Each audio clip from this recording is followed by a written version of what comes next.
مرحبا بكم في هذه النشرة الإخبارية العاجلة. تغيرات مهمة في طقس المغرب، أمطار الخير في الطريق. لكن قبل الخوض في هذه التفاصيل لا تنسوا دعمنا بزر لايك والاشتراك في القناة ليصلكم كل جديد.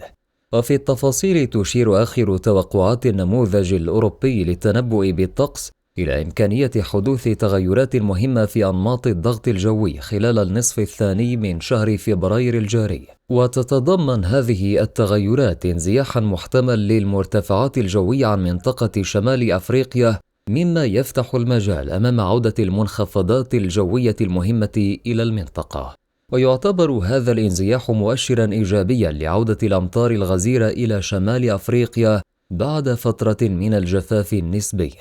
وفقا للنموذج الأوروبي، من المتوقع أن يبدأ انزياح المرتفعات الجوية عن شمال أفريقيا خلال الأسبوع الأول من شهر فبراير، وسيؤدي ذلك إلى تكون منخفضات جوية جديدة على البحر المتوسط، مما قد يؤدي إلى هطول أمطار غزيرة على العديد من دول شمال أفريقيا، بما في ذلك المغرب وتونس والجزائر وليبيا ومصر.